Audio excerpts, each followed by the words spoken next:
60 కిలోల వెజిటేబుల్ పలావ్ ఎలా తయారు చేయాలో చూసేద్దాం రండి. ముందుగా 5 కిలోలు ఆయిల్ పోసుకుందామండి.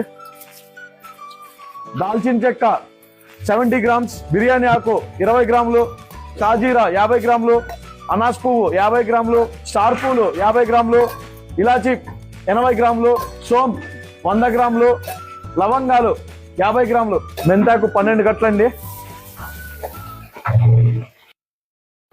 కరివేపాకు ఓ పెద్ద గుప్పడి కరివేపాకు అండి, పుదీనా 10 కట్టలు. ఇది ఆయిల్లో బాగా వేపుకోవాలండి, అప్పుడే మంచి టేస్ట్ వస్తుంది అనమాట, ఫ్లేవర్ బాగా దిగుతుంది. 10 కిలోల ఆనియన్ చేసుకుందామండి, సన్నగా కట్ చేసుకున్నవి. 4 కిలోల అల్లం వెల్లుల్లి పేస్ట్ చేసుకుందామండి. 1.5 కిలో పచ్చిమిర్చి పేస్ట్ చేసుకుందాము. 15 కిలోల క్యారెట్, 15 కిలోల బీన్స్ వేసుకుందామండి.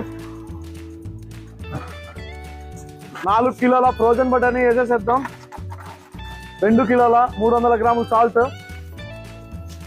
1/2 కేజీ కారం పొడి, 1/2 కేజీ ధనియాల పొడి, గరం మసాలా 400 గ్రాములు అండి. ఇది మన హోమ్ మేడ్.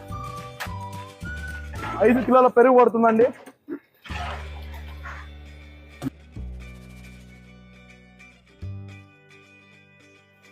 $100 లీటర్ల హాట్ వాటర్ పోసుకుందామండి. 100 లీటర్స్ హాట్ వాటర్. ఇవి రైస్ వాటర్ అనేది బాయిల్ అవుతుంది. మొత్తం 60 కిలోల బాస్మతి రైస్ అండి. ఇది గంట పాటు నానబెట్టి పెట్టుకున్నాం. ఇది రైస్ అనేది చూసుకోవచ్చు.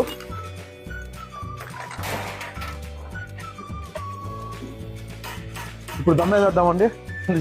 మూత తీసుకోండి.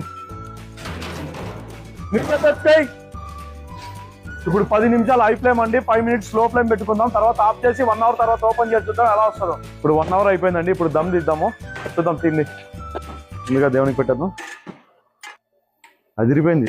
స్మెల్ అయితే నెక్స్ట్ లెవెల్లో వస్తుందండి, మంచి ఫ్లేవర్ వస్తుంది.